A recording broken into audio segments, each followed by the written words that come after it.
basically the whole time I was here, I had the time of my life. Yeah. Yeah, I wish I could say the same, bro. In class and outside of class, I feel almost like an alien. I felt like lonely overall. Maybe I just want to close off. Maybe I want to be reserved. Maybe I don't want to talk to new people. Growing up, man, it was beautiful. We had beaches, mountains, Galapagos Islands, volcanoes, and iguanas. I really believe we idolize studying abroad. I remember when Ben came to our high school, I was like, dang, that'll be so sick. Partying like New York, like Miami. He did warn about things. Hey, the culture may be a little bit different. The weather is actually pretty tough, You're just full of dreams and stuff. I mean, you're like, nah, I'll figure it out. I'm insecure. I come to a different place. I'm forced to speak the language. Even if I were to talk to people here, I don't know what they're saying. They're talking about movies. They're talking about celebrities. I don't watch any of that. I really want to try this at a higher level. Love to compete over there. The skill gap, it was huge. We would do the 5 a.m. shoot around session. We would go jogging every now and then in the cold. Bro, those were tough, man. Worrying about money, especially when your future, your dream is closely tied to it. If I don't have the money, maybe I'll have to go back home. I don't want to go back home. I already started here. What would I do with this 2 or 3 years that I've been here already, right? But you know what, Andrew? You figure it out. Otherwise, your sister won't be able to enjoy a similar experience. $10 an hour, which is what I was earning at that point. Bro, that's not going to cover your education. That's not going to cover your education. Now I got to have this conversation. And really, my whole future depends. I remember trembling over there, my voice breaking when talking to this person. It was so tough, bro. I was so heartbroken. I got to figure how to stay here studying.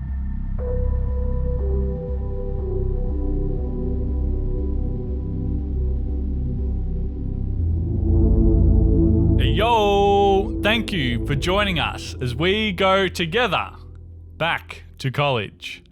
For those of you who don't know me, my name is Zach Stevenson, and I attended college in the US for 4 years between 2016 and 2020. Last year, in 2023, I traveled all the way back to the US from Australia to reconnect with my classmates who actually came from countries all over the world, every corner of it. And this podcast is about their unique stories from this experience, this once-in-a-lifetime experience, and how college in the US transformed us into the people that we set out to become. My hope is for you, listening to this podcast, to gain perspective on how taking a huge leap of faith, such as studying abroad in the US, can change your life in ways that you never could have imagined. If that's what you're all about, please subscribe to this podcast wherever you're listening. You can also watch this podcast because it's video. You can watch it on YouTube or Spotify. How awesome's that? All right, let's crack in and meet our guest. In today's episode, we are joined by someone who comes from one of the most exotic countries on the planet. This person was easily, by far, one of my best friends at college. But the crazy thing is a lot of what we talk about today, I didn't even know about. We go extremely deep. It was during his second last year of high school when he had his sights set on the US. And it wasn't until the moment that he met Augustana at the university fair where he made his decision and thought, it's time. I'm going to take that leap of faith and come to the heart of America and study in the Midwest. His time at college was seriously tough. He struggled to connect to the American culture, and that left him feeling alone for a lot of his time at college. There was a real fear, in fact, that this person would not be able to finish college because of his very difficult financial situation. And still to this day, honestly, I don't know if he got his degree, if he actually graduated. But upon finishing college a semester early, this person found themselves in limbo yet again, this time not being able to work. Waiting years. Let me say that again. Waiting years for his green card to be approved. He was stuck in the US with no way to earn an income. He used his time to learn coding of all things, which was completely different to what he studied. But later on, he became a software engineer for a national company where he's still working today. Last year, this person actually became a father, triggering a completely new level of responsibility. And for me personally, I'm super proud of this person's grit and determination and how it's got him to where he is today. He's doing everything in his power to be the best father possible, despite this roller coaster of a ride that he has been on. There's no stronger bond between a parent and a baby, but I think the relationship that I share with this person is a close second. Strap yourselves in for an epic conversation. It's time to go back to college with Andrew. Andrew Villegas, welcome back to college, brother. Thank you so much, man. Glad to be here, bro. How you doing today? Been amazing, man.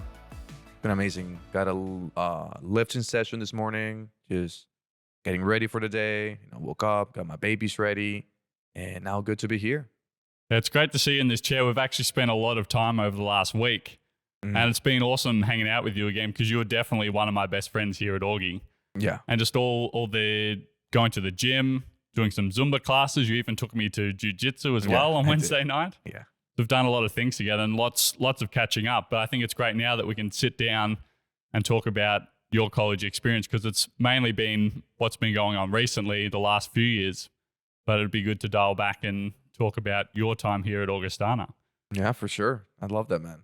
So how's it feel to be back on campus? Because I know you still live here in Sioux Falls, but I mean, you don't visit campus too often. Yeah, man. Last time I even passed by, that must have been at least a year ago, man. So even on my way here, I saw the new building, the one right in front of the Elman. And that's the hockey arena. Yeah, that was like, yo, this happened so fast. Last time I drove by, they were like barely. It was just a patch of grass. Work. Exactly. That's all it was. Exactly. And the pond with the little, I don't know if it's geese over there, with the thing, with those, those kind of dogs over there. So it was really, it was kind of refreshing, but also okay, how much have I really missed, what's going on here? Yeah. I think it would be a completely different perspective for you as it is for me because I feel like I left very quickly my time here and I didn't get a chance to walk across the stage, do my graduation. So I feel like I left in a bit of a rush. So now actually coming back after 3.5 years, it's very nice to just walk around campus. And I feel like as a visitor, it's pretty nice. It's good that I'm not actually coming back to study, but I can just appreciate catching up with a few of the staff, professors, and friends around campus who are still here. Yeah. And just sort of enjoy it that way as opposed to being like, oh yeah, this is exactly how it was because it's 100% changed. And you can see that with the buildings, the difference in staff and the students too. There's no one really that we know there anymore. Yeah. Even the dorms for freshmen, do you notice I knew long time ago they were gonna just get rid of I think it was Solberg and Bergsacker. But I think they move all of the guys here to. I think they're all scattered around. So freshman dorm, I think, is starving. Yeah, to me that's man, lucky. And then they've redone what used to be the freshman dorms, Bergsacker and Solberg. Yeah. So they've been done up, and now they're just all year levels are sort of through there. Man, I don't know how I feel about that. I kind of like the idea of starting somewhere and then you sort of progress up through. Exactly. College. Only freshmen are over there. But now here, you can meet a freshman or a senior in any building. I don't know how I feel about that coming as a freshman. Yeah. So before we go back to college, do you want to talk about what you've been doing recently? Since I graduated? Yeah, or maybe even just the last. Well, I can help you. I can guide you a little bit. Just with even copywriting, you've just sort of picked that up. Yeah. So pretty recently had a daughter. Her name's Emma Villegas. She's cute as fuck, man. Emma's so sweet. She's so sweet, bro. Spent a bit of time with her as well. Yeah, she's only 3 months old. 3 months old, correct. The 17th. Is today the 16th or something? 15th? Yeah. Yeah. So 16th. So I think tomorrow is gonna be 3 months officially. So that happened. Very proud of that. Very glad with her. Of course, it literally changed my life. But I actually just came back to work from parental leave literally Thursday, so 2 days ago, was my first day back to my software engineering job. So even that, I guess, is new because I got into software engineering. I write mobile apps for Android, iOS, and tablets even. And I got into that like, fairly recently, like about like 3 years ago, right? Well, I think there's quite a big story behind that, which Yeah, we'll circle back to. exactly. But yeah, a whole lot of complications with that. Exactly. Exactly, man. You're right. But yeah, that's it. Just coming back to work, of course, trying to figure out my schedule. My time management skills are going to be put to a test because now I got baby coming back to work. And then during the 3 months that I was out for parental leave, I actually got into copywriting. So even that by itself was a new experience. And then also started a role with sales. So I've been a little bit over the place, really trying to figure, in my case, like my finances, because of course with baby, it's, very challenging and demanding. Of course, a whole lot more expensive. Well, from what I've seen so far and just knowing you as a person, you're doing a great job as a father. And I can very much see that you have really taken on the responsibility and the care and the love for Emma. And I think you're doing all the right things to be able to earn more income to be able to provide for her. So it's amazing. Exactly. I appreciate that, brother. Yeah, you're doing great. I Keep it up. appreciate that, my man. Yeah, trying my best. Because of course, like with my software, like how I got started with my software engineering role was like, hey, I know it's a higher paying field than what I was doing at the time, which was like call center. So it's like, I know that's a, like a kind of a golden mine, like it'll be like my dream job or whatever. But now that I'm on it, like I just see that it's definitely an upgrade, right? But I'm still looking for more, especially now with baby and stuff. So like, have you heard the saying like, once you get to the top of a mountain, like it's dangerous to just stay in there.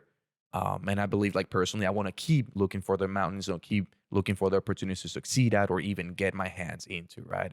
And I personally believe that's where I'm at currently. Fantastic.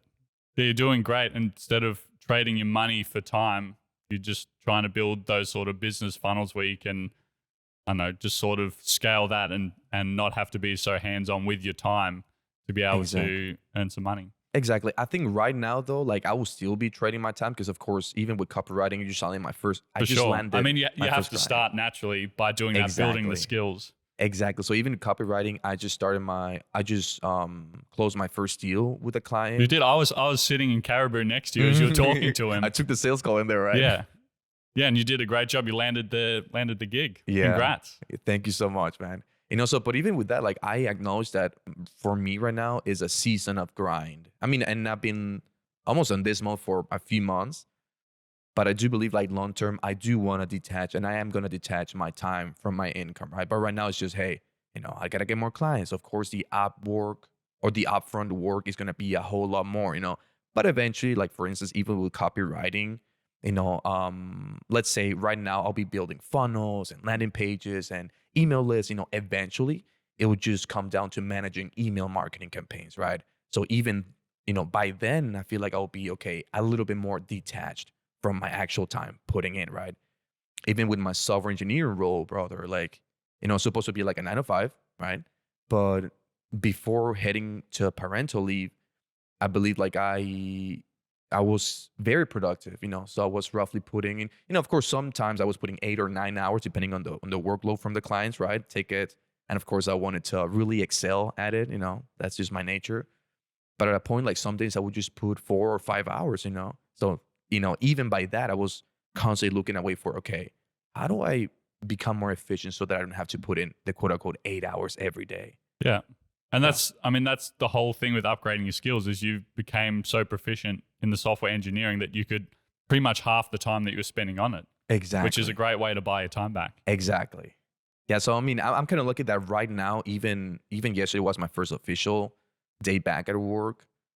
It was pretty chill. So I really hope that I, first of all, get back to my, productivity / heads down time. So I can also keep doing, this copywriting thing and even my sales role, even with my full time right now. Amazing work. Well, I think it's quite fascinating because you didn't study that at Augie, did you? You didn't do software engineering or sales or anything like that. No. That actually went for English and psychology, man. But it's definitely been different, the past few years. Yeah. So did you always, because you are from Ecuador, Mm. did you always want to study those two things, or did it just kind of fall into place? I mean, English and psychology, like my two Yeah. majors. No, man, I actually came as a chemistry major. Did you really? Yeah, yeah. Remember, I like we used to be like I forget his name, but Chem 116. I'm pretty sure. Like we would talk about it. Yeah. Yeah, I think we're in different sections, or Yeah, we took it true. at slightly different times. But I had chemistry written down as that's the major I was going to study before I got to Augie. I remember that. Before I got there, I was like, you know what? Nope, we're not going to do Yeah. that. We're going to go exercise science. Yeah, I remember that. And oh yeah, exercise science. You did switch, like you did transition almost initially, which was pretty good. It took me 2 years to go to business and psychology. Gotcha. And then of course psychology, we had so many classes together too. Yeah. I remember Dr. Lima, we would actually sit together. That was so good times. Yeah. But to your question, man, like, no, I didn't even envision ever majoring in English and psychology. My thing was, like I came here with a pretty strong, I mean, what I consider strong chemistry background, with the IB classes. So like international baccalaureate. So like almost like college level-ish classes from back home, right? So I did come with a pretty good foundation. And, I guess when I came here, I was like, I know a lot of these things. And even there may be something of an ego thing. Okay, why would I go to an intro level class if I already know? I know this stuff. I've done the IBs before. So. Exactly. And even looking at the curriculum, there was like much overlap. Like almost, I think I would know most content, if not all of it, from Chem 116. Right. So I was like, this is easy. So my first semester, I started Chem 116 and right away almost talked to one of the professors and transitioned into, I believe it was Chem 120, which was accelerated chemistry. And that's what killed my passion for chemistry, because, okay, and again, wasn't that background. Combined 116, 117? So it was sort of the two beginner classes, but it was all jam-packed into one semester. Exactly. And even though I did have a strong-ish it was a fucking lot, man. Even though I did have a strong-ish background, the amount of workload and the pace and everything, that was just overwhelming to me. And at that point, like, I mean, even doing labs, bro, like I remember pulling all-nighters, like I was I was suffering, man. And I was like, you know what? I thought I wanted to become a pharmacist or going into something like that, but not anymore. And, after that first semester here at Augie, I was like, what, gladly we get like liberal arts, system education in place. So I'll use this chemistry major as one of my main core classes, and I'll, keep looking for something else as I find other interests. Yeah, okay. But yeah, then I left that thing. So why did you come to the US in the first place? Why not just study back in Ecuador? Back home, I really believe we idolize studying abroad and the US. And of course, like, I think there's immense opportunity here, right? Educational system is definitely better, But there's also a component of like idolization. Hey, I'm this guy from the middle of nowhere, but I went abroad, got my education there, landed a higher paying job. So I think there was a little bit of that for sure. Because even in the high school that I went to, we had like, like I mentioned the IB, right? So we had like partnerships. So it was not uncommon for someone to go abroad, especially to the States. There was a lot of like, treaties in place and opportunities, right?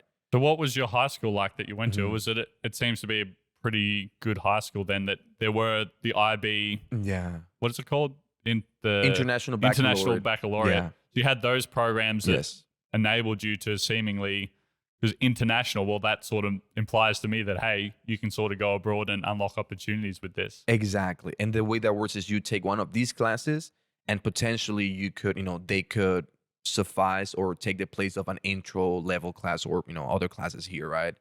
So definitely a good opportunity. I went to the American School of Guayaquil, which is my home city.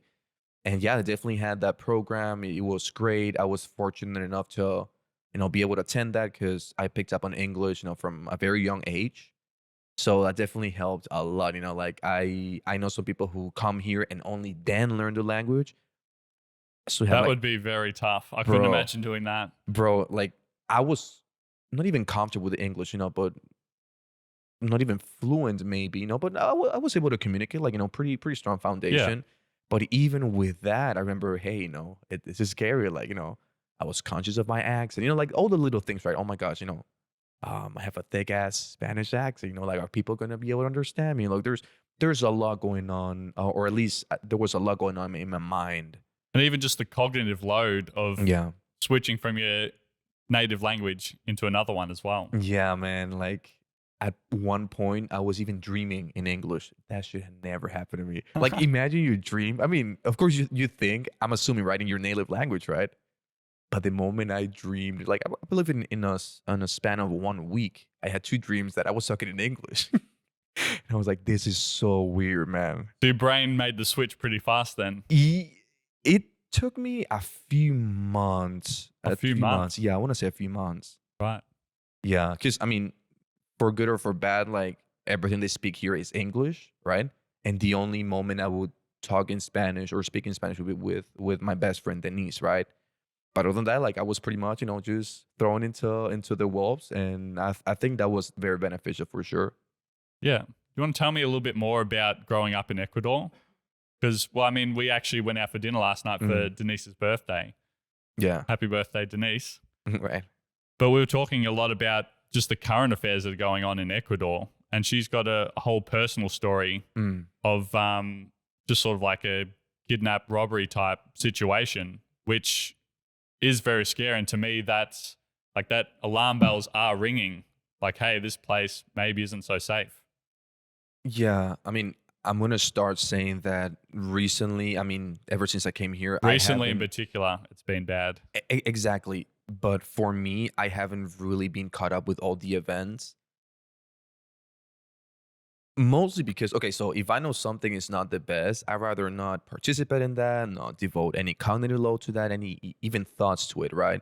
Having said that, so, like, my knowledge about the situation is very, very limited, because, again, I purposely, just isolated myself. I was like, I know it's tough. I'd rather live my life here.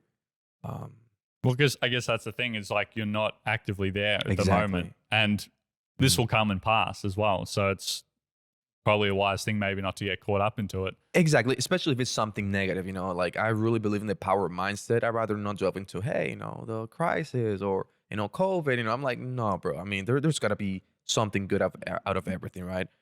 But to your question, growing up in Ecuador, man, it's a beautiful place. Let me start with that, bro. Like, the people, like, very That's what friendly. I've heard. Yeah. It's amazing. Just so you know, man, Ecuador is such a tiny country. I don't know what the equivalent would be for a state here in the US, but it's, like, very tiny. Yet, we have beaches, we got mountains, we got Galapagos Islands, which is one of the wonders of the world, right? We got, like, a lot of, volcanoes and iguanas and, special, like, endemic animals over there, and plants even. And the Amazon is there too? And the Amazon too. So we got forests, beaches, mountains, and Galapagos. That's exactly the reasons what really draw me to go visit Ecuador. Exactly, man. And, you find about anything over there. It's, like, so nice. Weather, from what I remember growing up, like, it was warm. It was enjoyable. As I grew up into my high school years, though, then I started developing a kind of a hate relationship with the weather, because I was like, man, this is tough, bro. I mean, I hated the idea of just showering, because I'm a clean guy. I shower, like, minimum 2 to 3 times a day, right? But I hated the idea of showering, running to the kitchen or going to the kitchen, grabbing something, coming back, and, man, just being so sweaty. Dude, like, sweaty armpits and stuff. Like, so I started developing, oh my gosh, I do not see myself here longer term.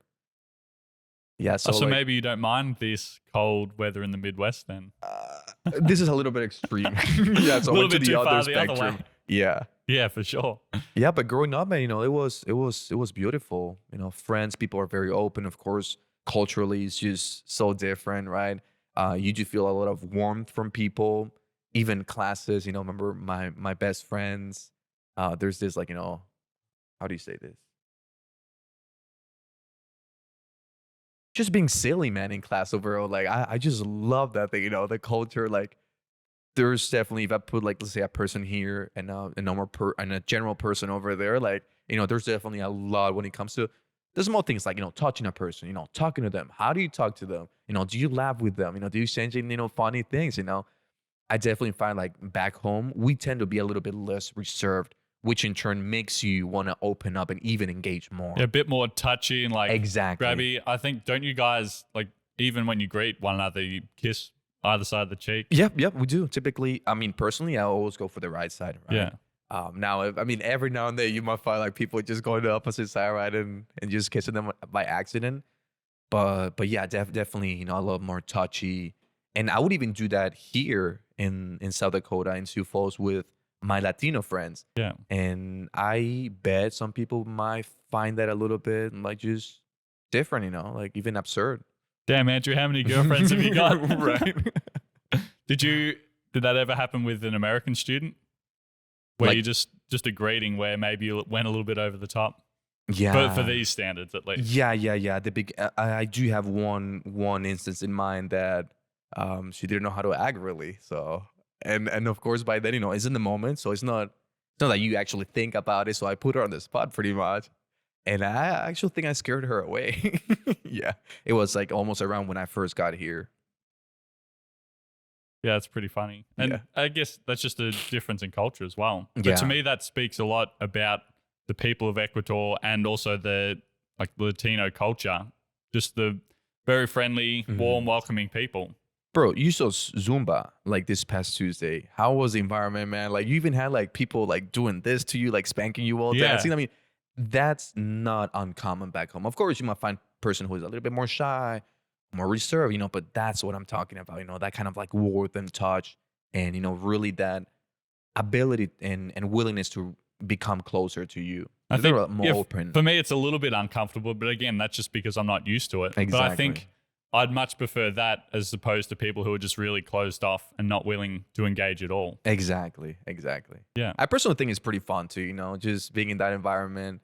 Growing up, even I was not like a party guy at all back home. Like I wouldn't go out that much. I was like playing video games all day, for the longest time.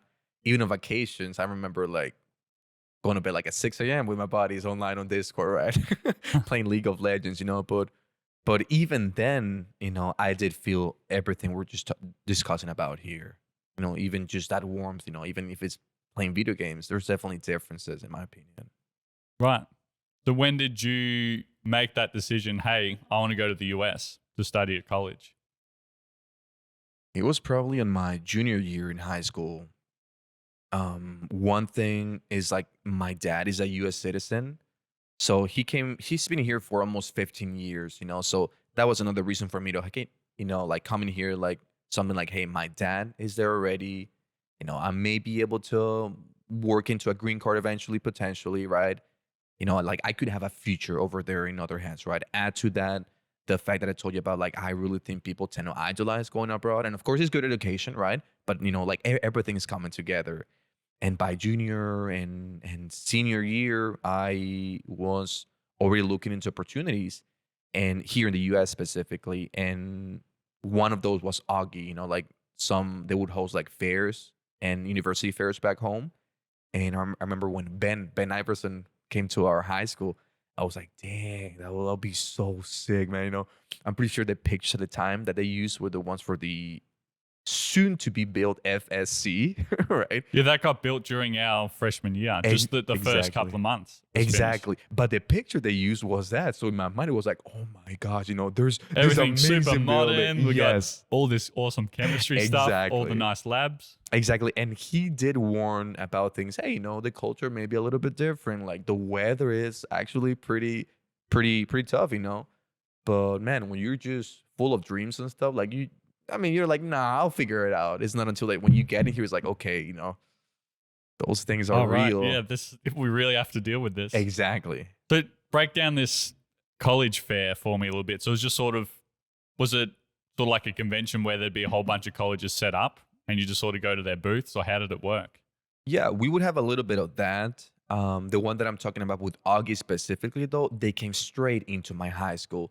Because, again, my high school was called the American School of Guayaquil, right? So that would often happen, like universities coming into our high school We would just gather in the auditorium. They put like a slideshow or something, showing pictures and really introducing ourselves to university. And that was the case with Augie. And it was Ben. It was Ben. Yeah, I remember Ben being there. Yeah. So he made that sort of personal connection with you, and you just thought, man, Augustana, that's the place to go. Exactly. And to me, like, I'm not a rich guy. Like, I'm back home, I'm like more middle class. Definitely lucky enough, right? But I also was aware that here education is very expensive, right? And Augustana was more affordable compared to other options. I think it's because of the location primarily. I mean, because let's face it, at least back home, if you hear about like the United States and college over there, you may even associate with that with partying, like New York, like Miami, like all these bigger places. But but those tend to be more expensive too. So within my budget, being real, I knew they want to come here. Augie seemed to be like a pretty good option. And I was also into basketball. I knew you and I were in the JV men's basketball team. You eventually moved into varsity, right? But part of my experience was like, I really want to try this at a higher level. Love to compete over there because, I mean, it's just the ultimate place to do sport is in the US. Exactly, man. And little did I know that it would be like so much more. Like the skill gap, like it was huge, man. I thought I was good back home. I thought I definitely stood out from other people. But it was not until that I came here into a practice and watch you guys play. Yeah, then it was like, wow, this is just another league. It's funny you say that because I felt entirely the same way. When I walked into the practice gym for the first time and I saw all the varsity guys running around, I was honestly shocked at the talent and just the height, the size of the guys running around. And I thought, this is professional level here. This is the real deal. Yeah. And I was honestly scared as to if I would be able to even make that leap like I'd originally planned to move from junior varsity to varsity because these guys were really freaking good. Bro, I remember being so scared too. Like, I'm pretty sure at the beginning, before official practices, you guys were like within the JV basketball team, right, guys? You were already met like a few times. We were like, drilling and playing. I feel like didn't you tag on a little bit later? Yeah, but just a few weeks into the program or something? No, I actually came initially. But I was scared to play with you guys before the actual practices. Like, keeping it real, man, I was like, okay, I know that I want to do this. Back home, I was, good, if I dare say. But here, I barely saw you doing like a drill or something. It was actually at the place, Black Hills. And, I even got intimidated just by seeing your dribbling skills. And I was like, geez. You mean like down in the basement? You had like a basketball or something. On the camp that we did as international students. Yeah. Exactly. So even just looking at you, like even though you and somebody else, I think it's Alex at that point. Yeah. You guys invited me to practice and I was so intimidated, man, that I didn't even show up. Like I purposely didn't go. Really? I just limited myself to going over there once and watch you guys play. But for me actually stepping up, like I legit was panicking. I was like, man, I don't know if I belong here, Like, how am I going to be able to play with these guys who are supposed to be my teammates, right? Yeah. Yeah. Don't talk to me a bit more about the practices and stuff that we did? Because JV, you don't have... It's probably not quite as intense as playing with varsity. Like, not at all, really, I guess, if you're really being comparative. But yeah. I think varsity sort of has more privileges, like, set times to practice and all this, but junior varsity, you sort of have to, sometimes we have to train at 5 a.m. because the gym would be used by all the other teams throughout the day. Exactly. And we'd really have to be flexible. We'd be playing during the week. We'd just jump in a minivan and drive 3 hours north, south, east, or west to some small little town to play. Yeah. Absolutely. And then we'd play our game. We'd be just crammed in the van again on the way back home for another 3 hours. Yeah, I remember that. Yeah. So for me, again, coming from Ecuador, which the skills level is just, it's just a different thing, right? To me, the JV men's practices were tough, man. Like physically, conditioning wise, like I thought I was in shape, man. But it was not until that I saw you guys doing deep sixes and, like said, like he was like so athletic too, man. So, I was not exposed to this intensity yet. So for me, it was like a big change. to the point that I remember once, bro, like a 5 a.m. class got canceled or a practice got canceled at 5 a.m. And we were like at a bowling place. It was like JJ over there. And he was like, yeah, I got boys. We got practice tomorrow, man. I got so happy. Legit. I mean, to the point, like, I loved going to practice. I mean, don't get me wrong. Like, I loved it. You and I used to be like shooting at 5 a.m., like, most days, if not every day. Like, you and I think, we're perhaps the ones who were taking it the most serious in that, niche with the JV guys, right? So I had like this love-hate relationship. Like, I love this. I want this to work. I'm excited about my progress and stuff, but I hate the conditioning part of the practice. I hate that I just feel like dying, man. I feel like, throwing up, like, a few times.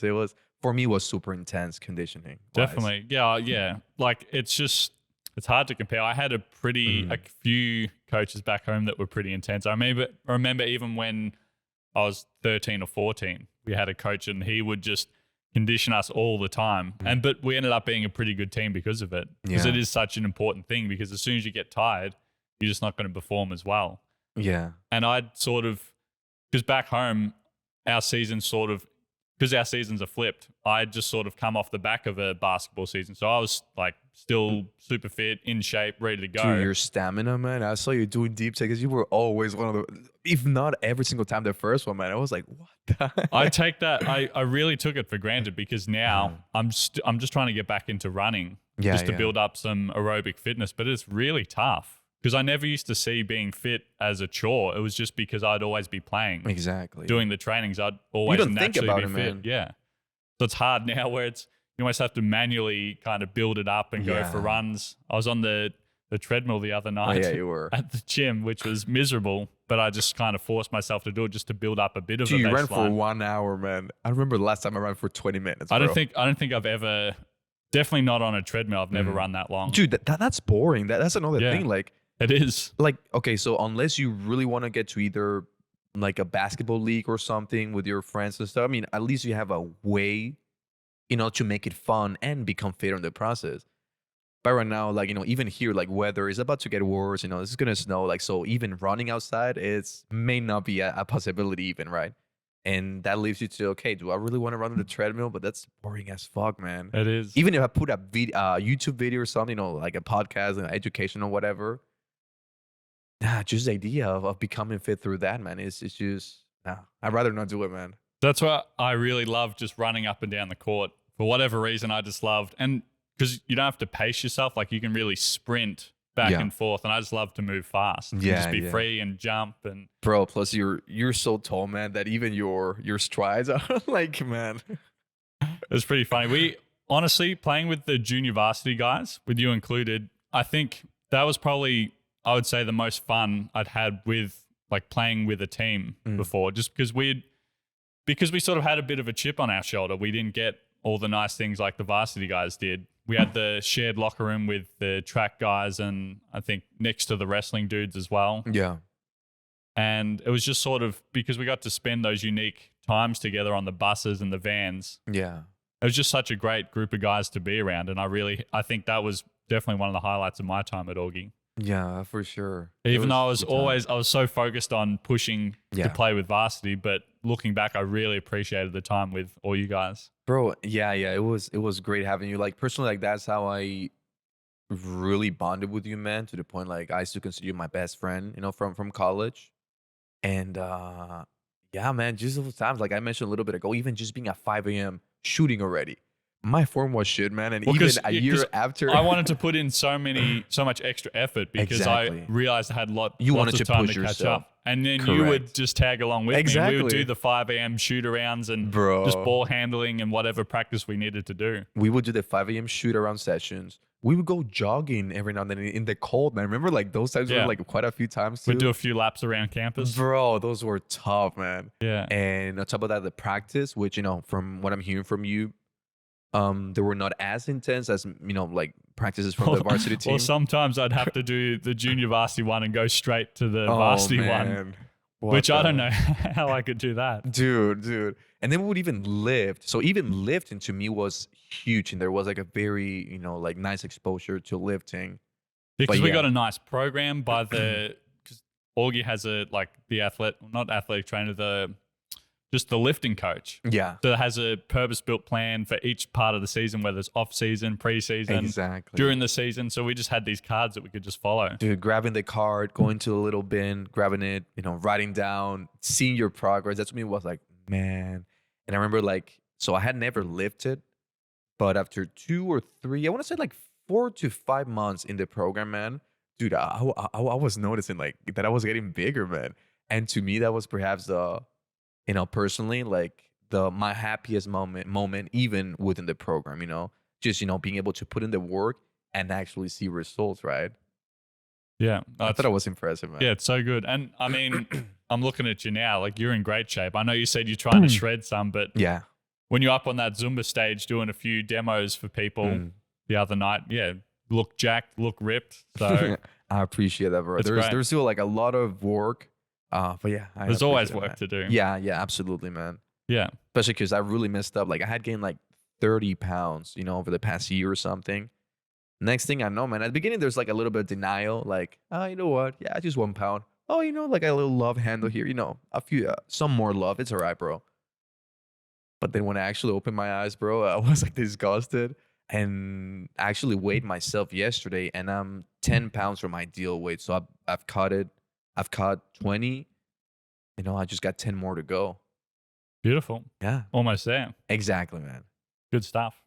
Thank you, man. Did you have any particular difficult moments while you're here at Augie?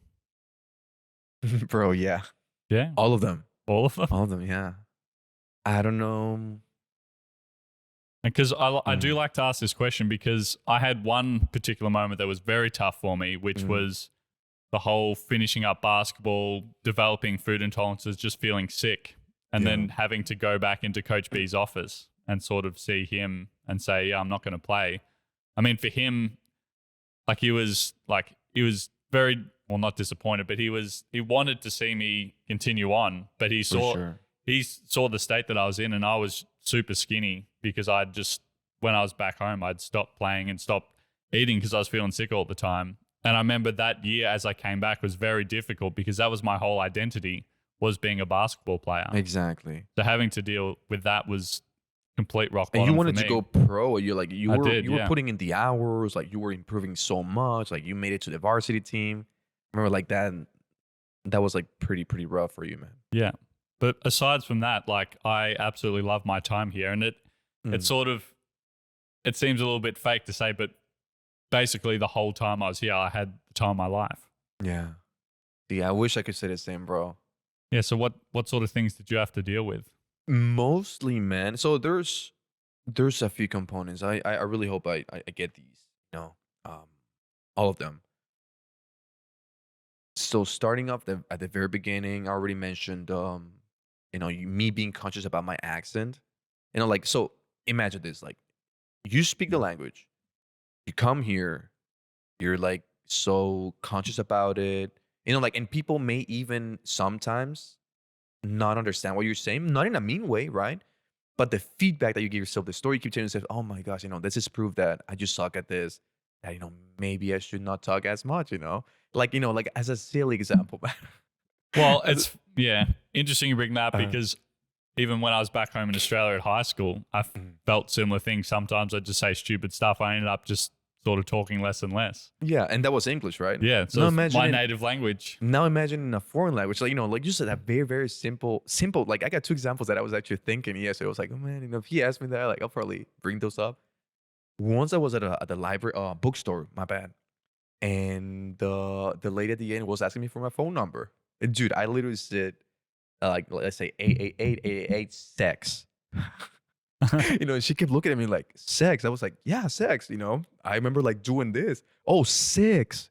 And I was like, oh my god. Whoops. Exactly. And we laugh. I laugh at the beginning. But of course, that the feedback that I got from that interaction was like, oh shit. I mean, I really suck at this. I shouldn't do this. I mean, I'm just making a fool of myself. And even so that was initially, right? So me coming from, okay, I know like an academic English that I learned. So, okay, how do people actually talk here? So it makes sense, right? But it happens to me all the time, bro. I mean, like I'm still learning slang. Slang is another one, right? But I'll get back to that in a little bit. A few weeks ago, I went to Qdoba And I was like, you know what? Yeah, give me the quesadilla, my bowl, all good, man. And a diet cock, bro. I didn't even notice it, bro.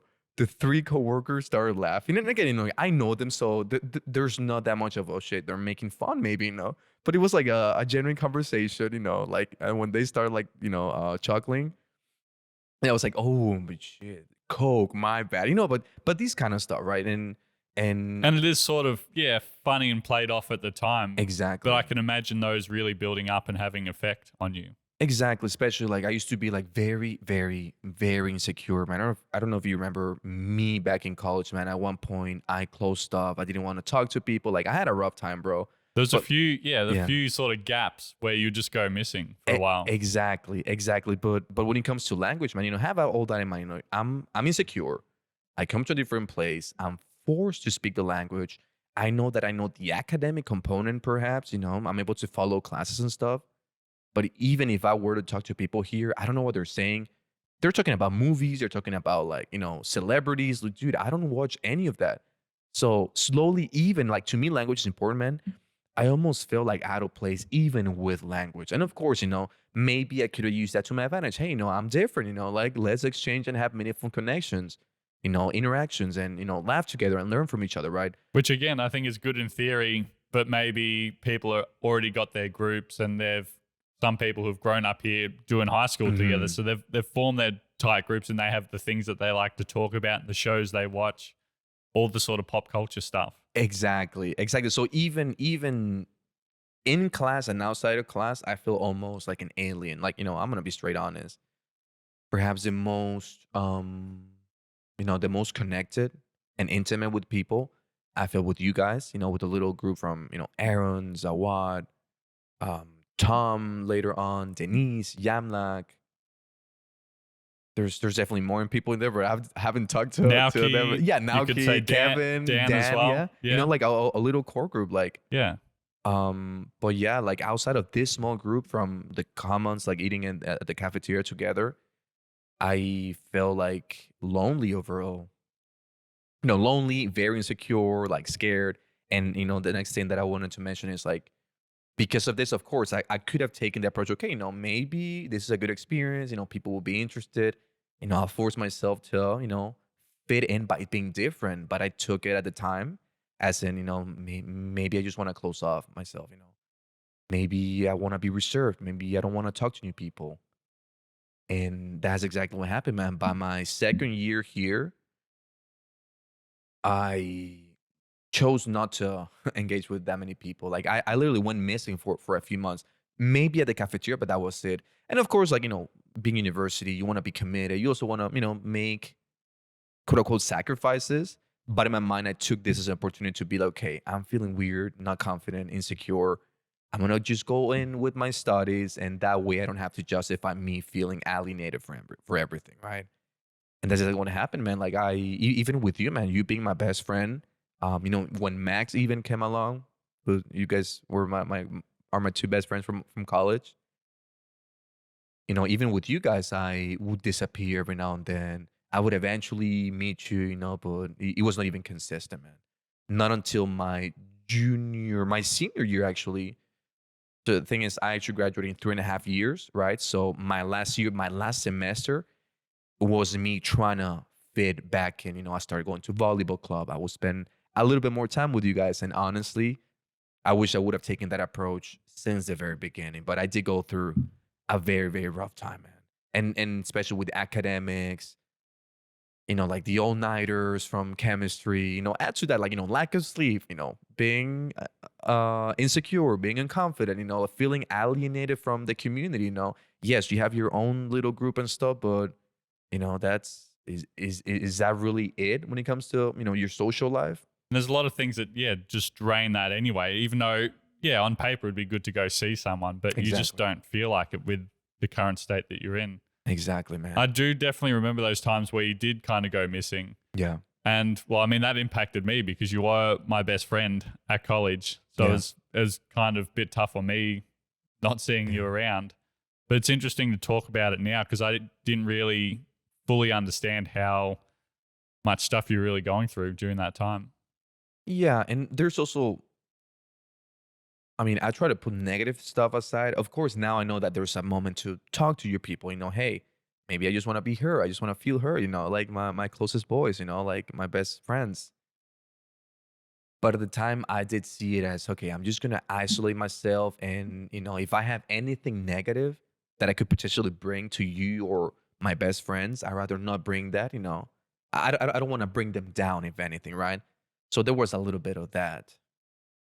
And I feel like I was just literally in closing my own bubble, like willingly, right? Because I was, afraid, scared, insecure, even very anxious, man. I don't know if I told you this, but I would be like very, very anxious here during my time in So college. not just the basketball, Not just about the like basketball, what? yeah, not just anxious for the basketball trainings, but No, no, classes everything, and everything, bro. Like even in everything here is coming together with my situation because I know you had a very good experience.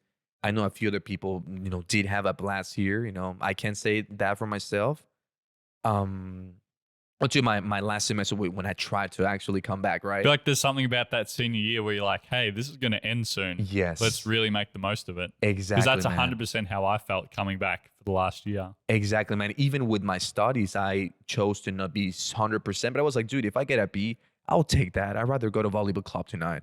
Yeah, I have a test tomorrow. I mean, I feel like a B minus.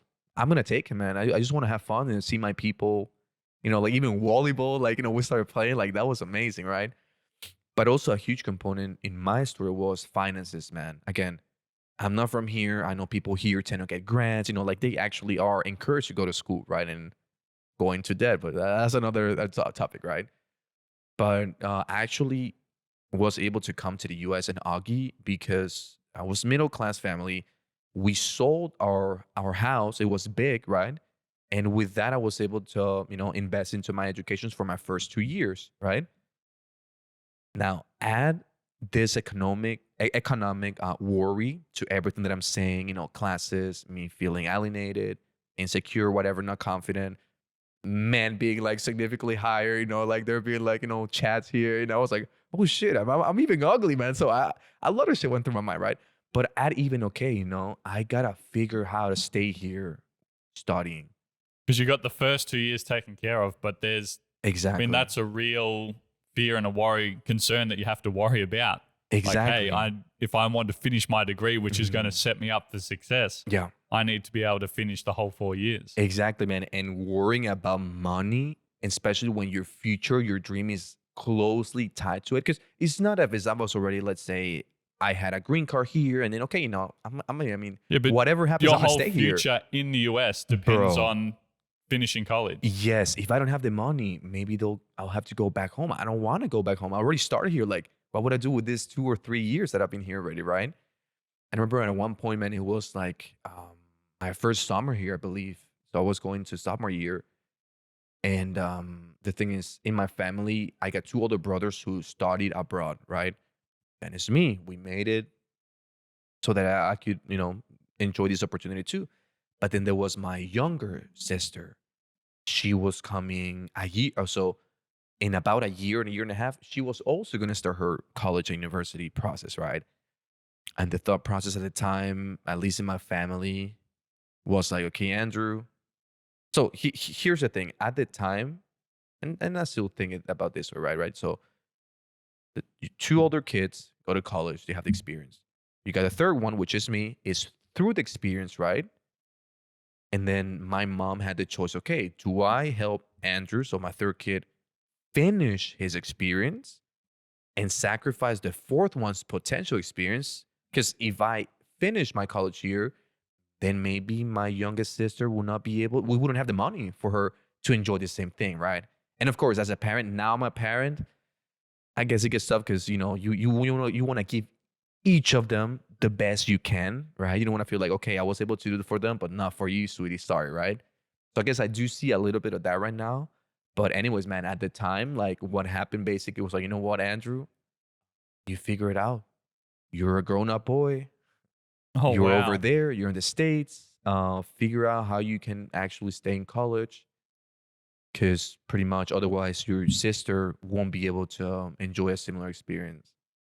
What a difficult situation to be in, Bro, both for yeah. you and your family as well. Do we get exactly. Andrew over the line to fund his college to have a potential stay in the US, or do we give our daughter a shot who may otherwise not get the opportunity? And that's the thing, man. For me, exactly, man. It was so tough, bro. I was like so heartbroken. Like I even considered moving to Canada, man. I didn't even told you. Like among the options that I was considering my first summer here working was like, maybe I could find like a cheaper place. I had some buddies from my high school who went to Canada, right? And I knew they were like a good institution. They were partying a little bit, so even that was a little appealing to me, right? But at one point, I even considered was applying already, man, because I was like, it's a little cheaper. I got friends over there, maybe a new start even, like there might be a little bit of that going on. But yeah, man, and at a point my first job was at Macy's. I was a retail associate. So I was like, folding shit, in the men's department. Of course, I love the idea. I mean, I was forced to go to work probably, right? I mean, if I would have chosen, I would have, let's say, finished my education or even a nicer transition. But I was in this spot, okay, I have to work. And Have to work just to be able to sustain it. man, and even with that though, like $10 an hour, which is what I was earning at that point, bro, that's not gonna Not cover your much money. education. That's not gonna cover your education. So even with that, like even at that stage, was like, okay, I know I gotta work. I'm gonna start making some money. I got all this, all summer long to take care of this. But even then, in the best case, Zach, let's say I would have been able to save up like, I don't know, 5K if I didn't go out or didn't eat outside, just Which meal would take prepped a long everything. time on $10 an hour. Bro, yeah, but even 5K, what am I gonna do with in my case as an international student, like a 20K a year tuition? Like, dude, there was no way I was even gonna make it. So So that what was the an hell did extra you do pressure. then? Because working at Macy's folding clothes Yeah. wasn't going to cut it. No. I actually went and talked to one of the presenters over there. I told her story. I was like, hey, you know what? This is my situation. I don't have any money. I'm not a rich guy. I want to continue my education and I want to graduate. This is what I have saved up. I think might have been like 2K at the end of the summer, right? So I worked that summer long. I remember doing Macy's. Eventually I did Old Navy. Old Navy, I remember that one. I dropped in, I think it was coming back for my sophomore year, or our sophomore year. You and Denny were in Old Navy. I just dropped by to say hi. Yeah, man. Like, so we would do like retail too, but we would also do truck. So by the time that you might have been over there, we already some days we'll go like at 5 a.m. just get stuff out of the truck, put it in the little hangers and stuff in the stores, right? So that was an interesting experience, right? But yeah, man, like I was like real to her. It was like, I just have 2K saved up. I don't know what I'm gonna do otherwise. I'll probably just go back home and stuff. And I was able to make a deal with her in the form that I will pay that and then just keep paying monthly, right? And This is with admissions. yeah, I'm still under that plan. Like I mean, I don't even have my diploma. I don't have my title or whatever. Oh, really? Yeah, so I don't. Because you're still paying it off. Exactly. And it was the only way for me to stay here, bro. And even that, looking back, again, I was insecure, unconfident, scared, now stressed, anxious. Like everything all together. I felt like, and I was like, okay, now I gotta have this conversation, and really, my whole future depends. I remember like trembling over there, like my voice breaking when talking to this person who helped me. So that was an interesting experience too. Oh my God, bro. I can't even imagine being in a situation like that. Yeah, But bro, somehow you've made it work, which is yeah, amazing. we're still grinding, man. We're still making it work, baby. Yeah. Well, hopefully you can pay all that money off and finally get your degree. Yeah, I mean, to totally honest here, I wouldn't mind having my degree, but I don't think I haven't used it so far, right? Because I went for English and psychology, then I got into software engineering. That's what I do currently. The skills that I've been picking up, like sales and copywriting. And they've all been the software engineering, the sales, and the copywriting. Exactly. Have all been self-taught. Exactly. They've never asked me for my title. Of course, it's good to put, let's say, when I was first applying to software engineering roles, hey, I actually went to college. It was not for computer science, but I did go to college. I mean, maybe that helped me, but I mean, yeah, I guess I got no rush. I mean, I'm like, okay, yeah, paper, whatever. I haven't needed it until now. So do you just not have to pay it off then? I mean, no, yeah, I'm still paying it off, but what I'm saying is like, Yeah, like I don't have there's this no pressure. Like I want it today. Like need no, I to get haven't. it Yeah, because you're already on a different path. exactly. Okay, nice. That's very cool. Yeah. So let's talk about the psychology classes a little bit because they Mm, were very interesting. yeah. And how did you just start by taking the general class and thought, hey, this is kind of interesting? Because that's exactly how I got into it. 115 with trainer. He sold me on the whole major. Yeah. Just I remember like talking about like Pavlov and his dogs and classical conditioning, upper conditioning. That was honestly what drove me into psychology. And also like the towards the very end, I'm pretty sure he discussed like mental disorders. So I just love the idea, okay, seeing like, hey, there's actually conditions out there that people may suffer from, like unconsciously even. And that was my foot in the door to my major. And also have in mind that at that time, at least out of the general classes for the liberal arts education, psychology was one of them, right? So it ended up being okay, psychology. I mean, sounds kind of cool. I don't even know what that is, but Yeah, so you can let's really see what just give it a happens. try with no loss because you have to tick off that section anyway. Exactly. And the moment I took the class, I was like, man, I want to take another one. I wonder if there's like another general class, psychology class that would satisfy this general component, and just get building. I was like my second class with psychology, I was already sure that I wanted to major in that. Awesome. Yeah. That's really cool. Yeah. What was your favorite psychology class? So I think for me, probably abnormal psychology was my favorite. And that was with, I think, Dr. Trainer again. Dr. Trainer, yeah. Just because, I mean, to learn psychology, you very much have to look at all the defects in the human mind because then you can study the extremes. So then you can sort of work out, well, what is the normal processing and functioning? So abnormal psychology is looking at people with schizophrenia. Mm. I mean, what else?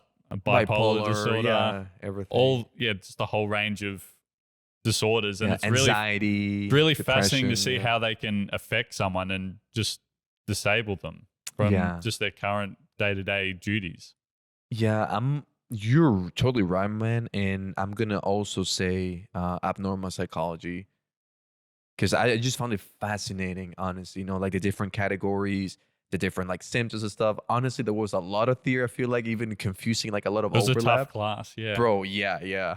But also one thing with at least with our psychology classes, let's say even if I'm taking, I don't know, cognitive psychology, every now and then concepts from mental illnesses will come into play. Like conditions, mental illnesses, right?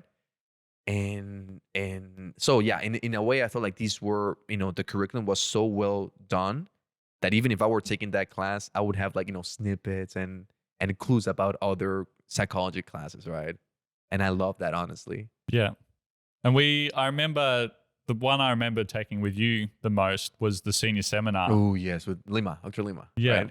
And I remember just having, because it was really cool because all seniors in the class, so everyone who's sort of well up to speed with the psychology, just about to graduate, the very switched on group of people, and we'd just have lots of class discussions. Yeah. I remember there was this one time where I think I was walking out of the classroom, I was convinced that basically we're robots because all the processes and how the neurons fire in our brain, to me, that just seemed very mechanical. And I thought, well, what's the difference between a robot and us then? Yeah. No, definitely very interesting conversations. The readings in that class, I don't remember when they are, but I don't remember them right now. But bro, like I would try to participate as much as I could on that. And just hearing others' feedback on that, because you mentioned like other seasoned and experienced people in this field, right? Yeah, all the people who've done all the other psychology classes up until that point. Exactly. Unlike, let's say, like a freshman level class. Hey, yeah, you know what? I think A and B I have and an C opinion maybe. about this. Yeah, So right. it's like, who cares, bro? Like, not really warranted. Yeah, right. But yeah, just being in that group and having those amazing class discussions, I absolutely love that. Bro. And we would just talk constantly, all the way over to the Commons for lunch. Would be talking about all the different things that we'd just been talking about in that class. The reading was a little bit excessive. Like there was a lot of reading. I remember that, but interesting nevertheless. I don't think I did the reading. I still find reading pretty difficult. Yeah. I feel that. But yeah, it was a great class nonetheless. That for sure.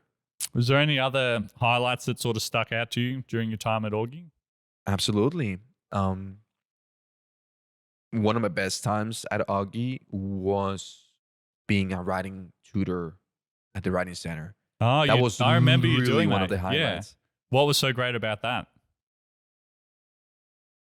I feel like a badass at times, because again, struggling socially, financially, image wise, confidence wise, mentally, like anxious, right? So, man, I'm a non native English speaker. I'm here tutoring native English speakers. Like, how of a badass am I? And not only that, but that's how actually that was my foot in the door for my English major. And Dr. Gerling, like, he's both a professor at Augie, but also the director of the writing center, right? And just seeing him work, man, like the work that we did at the writing center, like how to help somebody with, with a written assignment. And man, that was very eye opening to me because, I mean, I guess I always had like some easiness when it comes to writing and stuff, but actually translating that into helping somebody else again in another language, man. I felt like That's Superman, bro. It that's was so complicated because yeah, people are handing in these big long essays to you, and you have to exactly, read through the whole thing and correct and help their writing. So it's not just, exactly. I don't know, a math equation where you can just change a few numbers and okay, now you've got the right answer. It's, well, this is all open to interpretation, different opinions. You have Mhm. to help guide them through their grammar, punctuation, and just the whole coherence of the piece as well. It's a And lot. and have in mind, like I was a psych and English major. I would help people with the religion papers, like a few from the sciences. Like they would default to people who are majoring in biology, and that makes total sense, right? But even being able to help with stuff outside of my comfortable zone, zone of comfort or expertise, that was very amazing. And also, like, I really like the idea of helping, with your reading assignment, you got higher level issues. Like, hey, is your flow good? Is your organization good? Do you have a good thesis statement, a good introduction? But even if those were in place, I would still often help with the lower level stuff, which I loved. Then we're running into grammar, run on sentences. Like maybe you need a comma here. Hey, styles. That was a huge thing, right? Because like I was most familiar with MLA and APA because of my two majors, right? So even helping them, kind of hey, like That's in all the your style, citation stuff. And exactly. yeah, Citations, but even like God, that's the worst. dude, even stuff like let's say my dogs, right? Luna, Juanito, and Benito are cute, right? In APA, I mean, no. So like in some styles, you put like the very last comma, right? In others, you wouldn't, and it's just a matter of style. So even just knowing how different styles work and the differences and apply them to the session, and it was a lot, man. But I loved it. Yeah, it was something that I probably didn't utilize enough, honestly, Mm, but it was such a great resource, student led. There was just tutor hours, so you could just go into the writing center and get some help with your papers or other sort of work along those lines as well. Like, such a yeah. fantastic thing. Yeah, bro. And even the writing center itself, I would go just to do homework, man, because I had the keys to the place, right? And it's just a very welcoming environment, a very chill place. I don't know if do you ever visit it? I think I went once or twice. Yeah, dude. I don't know if you remember, but there's like a mini fridge, like a coffee machine. So really environment set up for you to dive into deep work, right? My last semester, I even went to play video games, man, because I love the place so much. I would have classes in the same building. I was like, you know what? I got 45 minutes here. What can I do? I'll just hop in the writing center. And add to that, or Daniel Gerling, again, huge shout out to him. Like he was hands down my favorite professor at Augie, the one with the biggest impact too. Dude, he would bring us pizza to tutors, like bagels, stuff from Giliberto's. Man, like, overall, like even he made this place very welcoming and cool, man. Yeah, that's so Yeah, fantastic. bro. It was honestly, it may be my best experience here at college. When I was struggling the most, I found that. Fantastic. Yeah. And you're also part of the chess club as well. Oh yes, even You that, really man. I have fell in love with forgotten. chess. Yeah. Yeah. Because I mean, I never really partook in it, but you guys would sometimes be set up in the commons or in the huddle Yeah. doing bits and pieces, just playing games with each other. But you absolutely loved it. Yeah, man. I actually ran the chess club for 2.5 years until I graduated. And the reason being, so I here's a story. remember like at the very beginning of the school year, they have like the activities fair or class fair or whatever here outside of the commons. Yeah. I remember being here, this I would have been like 2 or 3 weeks here already in the States, getting acclimated, a minute trip to the Black Hills as international students. And the moment I saw the activities fair, I saw a chessboard. I was like, man, because I used to play competitive back home, right? In Did my you high really? school. I did. My gosh. I did. I mean, I started, then left it, and then tried to pick up again by my senior year. But hey, like the people I grew up with, they were. I mean, some of them like were almost like elite. At one point, man, I was even representing my state, my state. Oh, YS. really? Yep. Wow. I That's got crazy. I got discouraged though. Yeah, because by the time I got there, and again, like I must have been like 9, 10, from 9 to 12, I think, right? So I remember like one of the first practices, I would see the other kids over there too. They would do blindfolded stuff. And there's a position over there, and then, like huge board, like that kind of hangs on the wall. And they would look at it, like just literally close their eyes, man. They'll be able to follow the game. I was like, yo, what sorcery is that? And I It's got a- discouraged because of that. Yeah, I bet. Yeah. I actually, it was only a few months ago, but somehow I fell down a rabbit hole on YouTube just watching chess players and talk about the elos and doing Dude, crazy stunts where it's they would amazing. just go incognito into a local park and just clean up people. And bro, it's I amazing. just thought it was so fascinating. It's amazing. And there's a lot to it, man. Oh, yeah. There's creativity, but there's also the basis, like openings. There's theory.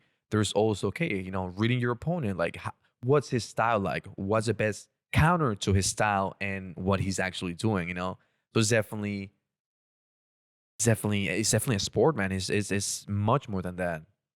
What elo did you have back in the day when you're at your peak?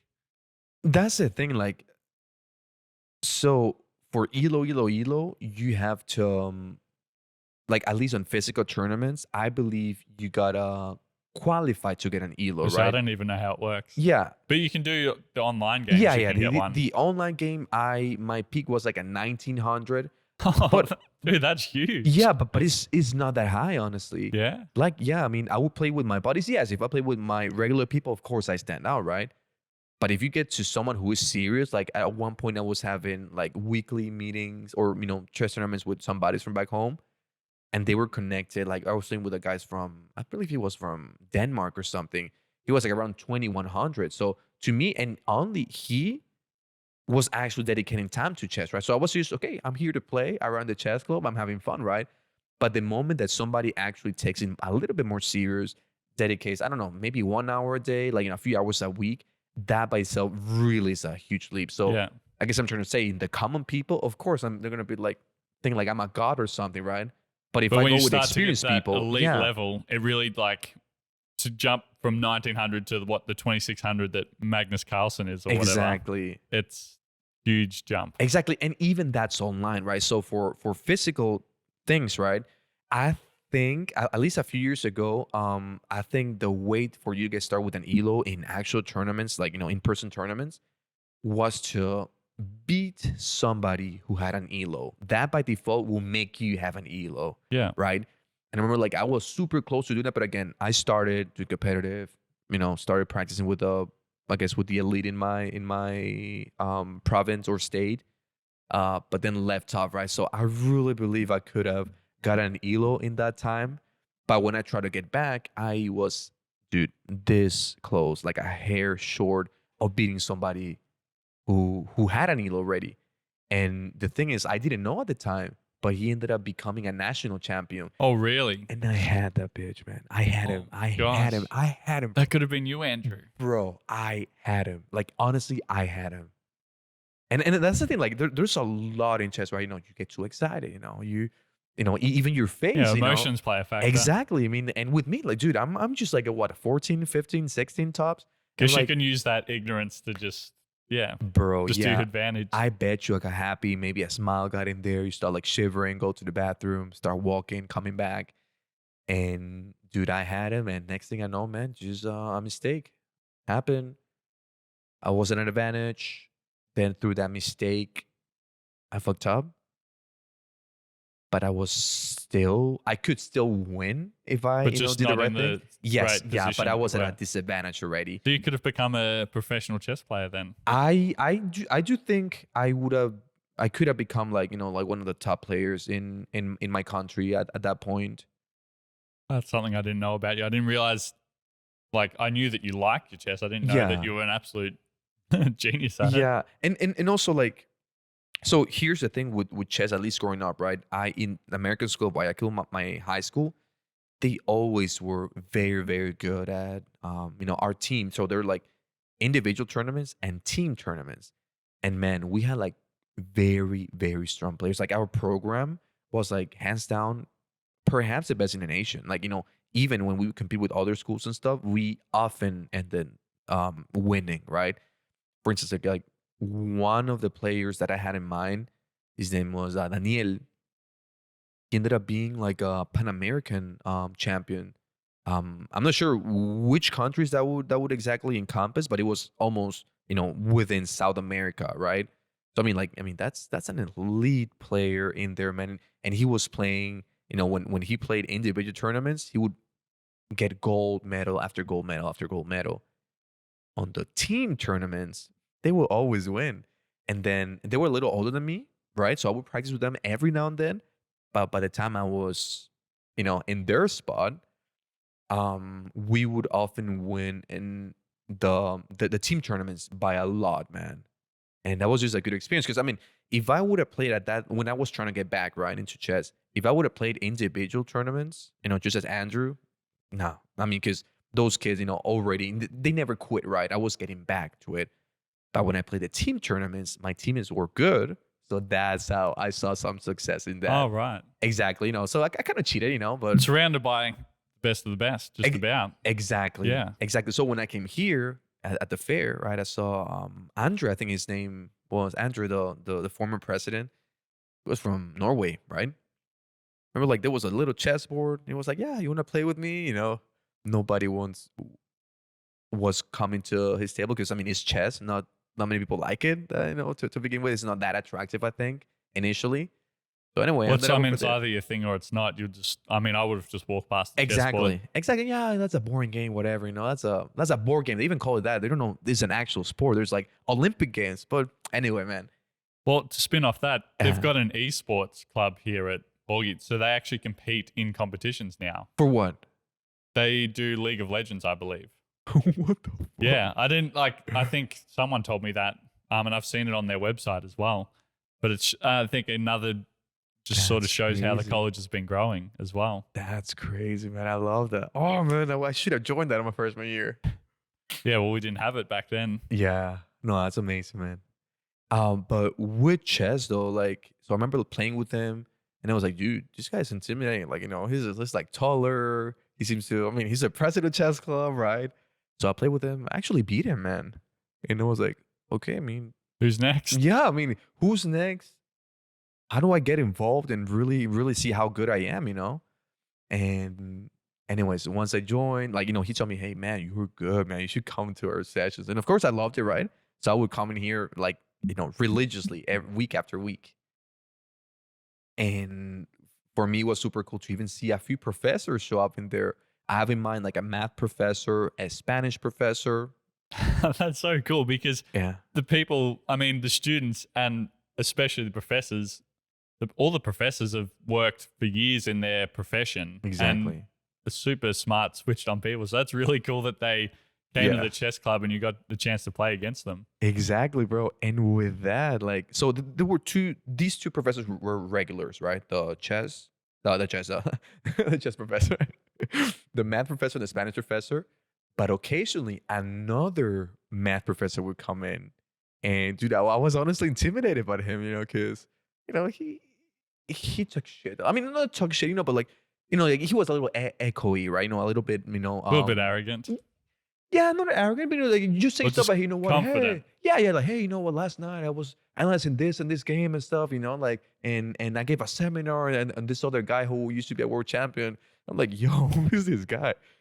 Anyway, that first year, um, they organized a tournament, right? So I was not the president of the chess club already, and I actually ended up winning the tournament, winning it. And in the final rounds, I played the professor that I was intimidated by. I ended up beating him. It was pretty close. It was a tough match, but man, yeah, that was another highlight of my experience here. Just being involved and actually, coming there and winning and taking over and beating to me like beating a math professor at that was like, Oh, 'cause yeah. we tend to That's think super like, cool. okay, you're good at math, you must be good at chess. Now I know like maybe, but the associating is okay, you're crazy smart. Oh, you're gonna beat me, right? So just beating them and yeah, it was pretty nice. Like very, stronger people in there. What an awesome experience. That's Yeah. that's so amazing. And I got it 2 years in a row. So the first year as a regular attendee, then the next year, the former president, I think he was about to graduate, so he didn't have the time commitment. So I took over his role, right? And even as so then I became the president of the chess club, and I also participated in the tournament that I was helping organize, right? And that was another challenge because again, same people, stronger people. Denny won that tournament Oh, too. did she? Yep, because we organized we purposely did a competitive rack or section, and like just like a regular, like not Yeah, the people who, I don't yeah know, show up once a week or something. exactly, and depending on that, and then Denny is funny because of course she didn't go for the competitive one, right? But she went for the regular one, right? And the only reason she won is because, and imagine like this is hours, like one day, hours and hours on the end, right? So you have to wait for the previous game and see who you can match with and at what time, right? So it was pretty organized, I think. But And I'm anyway, guessing you gave her a few tips. no, no, not even No? that. I mean, so she had like very, very limited chess, but it's funny because she ended up winning the tournament because the guy she was gonna play against didn't show up to the very last round. Oh, 'Cause, so she won by default. yeah, yeah, and she would have lost. Like, I mean, I saw the guy. Yeah, he never came to chess clubs, but just seeing his level, right? I mean, Yeah. you see a basketball player. Okay, yeah, he's good deal, right? Yeah. And then, Oh, yeah, he's pretty good. yeah, dude, he would have destroyed her, but he couldn't make it. Mm, I remember there you go. Danny got so excited. Yes, I won because he can come. Well, she made it that far, so yeah. No, dude, it was legit impressive, man. that's crazy. Yeah. I had no idea the whole chess thing was such a big part of your experience Oh here. man, yeah, that and the writing center, bro. And used to think like, so I ran the chess club for 2 more years, and it was more like a community, like just knowing that you have, okay, I'm among all the crap and shit that's going on in my life. One of the places where I would feel like myself, like I can have a mental break, connect with people. I'm sort of good at it, like it feels good, right? Like that's a one area that helped me stay sort of sane, among all my problems, right? But even when I left, um, dude, international student from South Africa, she would represent her country in chess tournaments, like like international, like I think she might have mentioned representing South Africa internationally at an Olympics or almost at Olympic level, but internationally for sure, right? And then she was running a chess club. I had just graduated. I walked past by once, and I played with her, man, and actually beat her, man. Did you really? Yeah, I did. And she was national champion, did you say? Or some she was representing big South shot? Africa internationally. Right. Yeah, so like Wow. yeah, She's pretty damn good then. she was great, man. And again, the same feeling, right? So I mean, I graduated, coming back. I want to. I mean, I'm still the king here. right? My place. Like just coming here, see, oh man, my God, like I've heard like good things about her. I saw her playing against one or the other, like president by president of the club, whatever. I knew she was a good deal. But then the moment I heard like she represented her country, I was like, oh, she's gonna whoop my ass, It was not until that we played that it was like, okay, I actually still got a little bit going on. Fantastic. Yeah, but that definitely like a strong culture in there, I believe. Yeah. Sounds amazing. And Yeah. if chess is your thing, well, there you go. Strong chess Exactly. club here at Augie. Exactly, man. So, Andrew, with your overall college experience, what sort of letter grade would you give just the experience overall? Mm. I mean, it's definitely going to be different because of everything that I mentioned right now. It was definitely a hard time for me. So like A being the best. You can throw a plus in there, but Mhm. guessing it's maybe not going to be an A plus. No. Not even a B, bro. It's going to be a C minus. But looking back at my experience, I could have made it better. I could have How could you have made it better? the little things like, just knowing that if I'm struggling, this is perhaps I got a reason that I gotta talk to people. I gotta stay connected. I gotta stay involved in, whether it's volleyball club or volleyball or looking out, seeking out activities to interact with people. Like that's one thing that, kind of a regret that I have, like as a learning experience, right? Do you feel like you fell out of those activities and that Exactly. sort of pulled you down even more? Exactly. But Exactly. ultimately, those were sort of what helped you through some of those difficult times. Exactly, man. And proof of that was my last semester that when I was actually trying a little bit more, volleyball club with you, like with Bjorn. I remember like on the volleyball tournaments, like, dude, those fill my heart, like made me so happy, right? But if I would have kept this, throughout my experience, I probably wouldn't have felt like as lonely, like, would have like that sense of connection, like, hey, it's Friday night, let's go for McDonald's or something, right? Like I closed up completely to people. Like even with you, my best friend, like for some, even I ghosted you for a little bit, right? And everyone really. So that's one thing. Other thing would be managing my stress, man. I mean, I was, of course, different life situations. I've gotten better at that. But even time management, I was such a mess, man. I looking back at my education, man. At least when I would go to library and stuff, dude, I would be there all day, but how long am I actually being productive? There's a point at which you are no longer, learning. You're just sitting over there. You're just like a body in there, right? So the smaller things, because now I'm self-taught in other areas, right? From taking active breaks, setting a timer. I'm huge into the Pomodoro method. So like I literally just set it It's for 50 fantastic. minutes. Yeah. Exactly, And just man. power hour, just go as much as you can get done. Exactly. And you also unconsciously, I feel like because okay, I'm not gonna be here all day working on this just for 15 minutes at a time, that pushes you to stay focused. Right. Because I mean, I would spend hours and hours and hours on end. Well, the classes here were 50 minutes. You didn't set a timer for those. And Exactly. Exactly.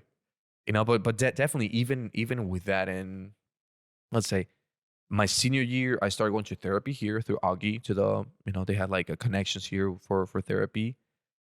That I think is an amazing resource. I think I should have sought for that or looked for that, before when I was starting to see the signs of, anxiety, like isolation, like what am I doing here? Existential crisis, even if you want to call it that way, right? So I could have definitely made better use of that earlier. Those three main things, I hands down could confidently say that would have brought my experience from a C minus to maybe a B plus, because that would have been like B plus. I mean, I would take that, bro, like all day. yeah. Right? So, well, it sounds a little bit self-inflicted then. Yeah, So yeah, if you yeah. could go back and do it again, you would change Exactly. those things. And Yeah. With the information that I had at the time, yeah. that's what I chose. But looking back at it, it will be totally different. But I guess I would say is that through those experiences, you've learned so much from that. So you've really Mhm. grown as a person from your time at the beginning of Augie, having all those cultural differences, the culture shocks, the language barriers, all the self-image stuff, Yeah. all of that, even the finances. But being able to drag yourself through that and work out all those problems, because I mean, Mhm. you're sitting here now, maybe you're like still on the path of where you want to be, but Yeah. you're much further along than where you were when you started. And I think that shows a lot of growth. Yeah, I appreciate that, man. And I believe it's true because even after graduating from college, I still went through a rougher patch. I'm just gonna briefly gonna mention, waiting and applying to my green card took like almost 2 years, and even by that itself, it was like, okay, I cannot even work, bro. So yeah, I'm literally suffering, man. you Like graduated January 2020, 2020. correct? So you actually kind of got out at the perfect time before we had the semester cut off with the pandemic. Exactly. But you couldn't work during that time Nope. because did you have any time on your visa that you could work? Or how did that actually work specifically? That's the thing. Now I know that there's a way that I could have worked, legally here. So, I mean, even just buying your own food, right? Like, paying for rent. Like, I mean, even that is a worry and a Because need. well, the F1 visa, I think, is the most common Yes, visa that most exactly. people are on. So you get, if you're not in a science, So science, like the STEM is an exception, but you get 1 year OPT, which means that basically you can work in your field study. But then if STEM, it's like 2 or 3 years you can do. Yeah. But so you weren't able to do that? That's the thing, man. At the time, I guess I didn't even consider that because so my situation was like I was applying to my green card. So I'm not even sure, honestly, whether what you're saying would have applied to me. But I know that for my case, there was a way for me to work, right? But, I didn't know at the time. So I just didn't work. And, that added another set of problems to my life. Because it was 2 years that you couldn't work for, or 1.5 or something like Yep, that. 1.5. Yeah, 1.5. Yeah. And that's 1.5 to when you 2. started the whole software engineering thing, build up your skills, and just thought, well, hey, I'm going to learn as much as I can. Bro, I'll go to Caribou Coffee, just stay hours and hours and hours on end, watching videos, following the videos, tutorials, every day, right?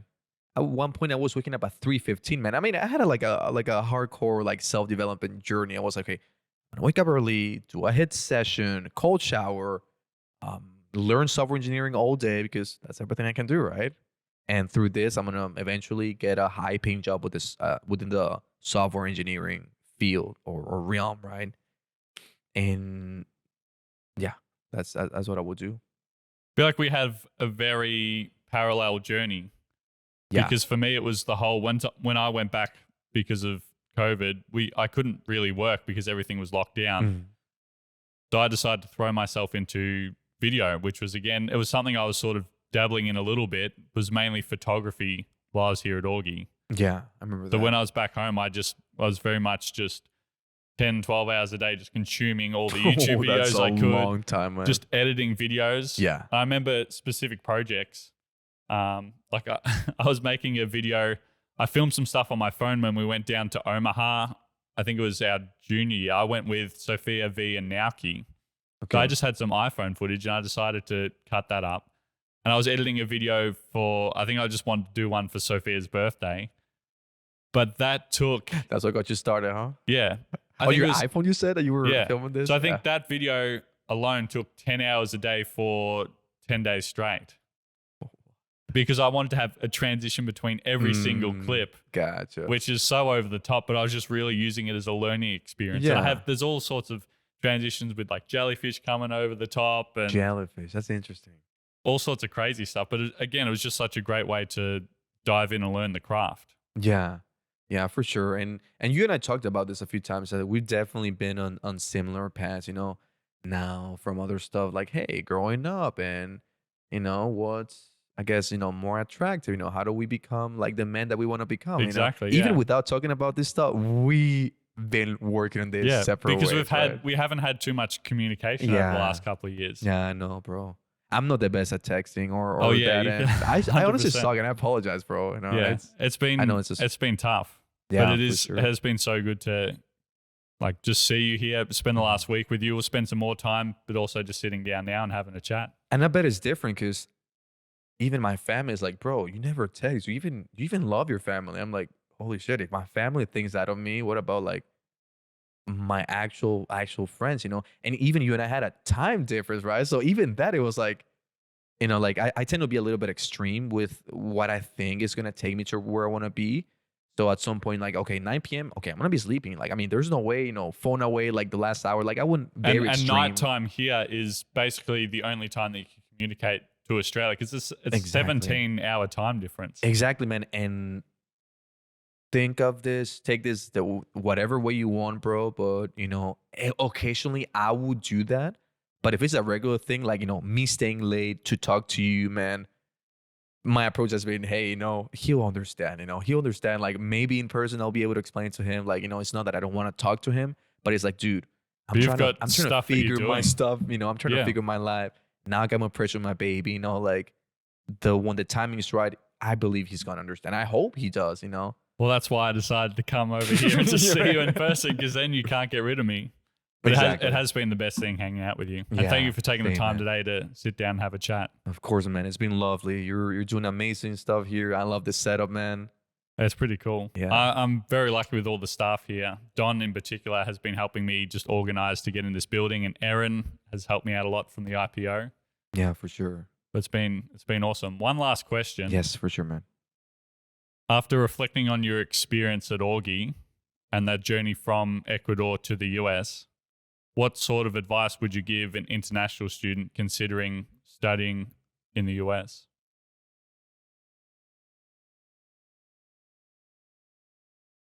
Do a lot of research and know that one thing is what you see on paper, but the other thing is like the actual experience. And these are little things like, what's the culture like?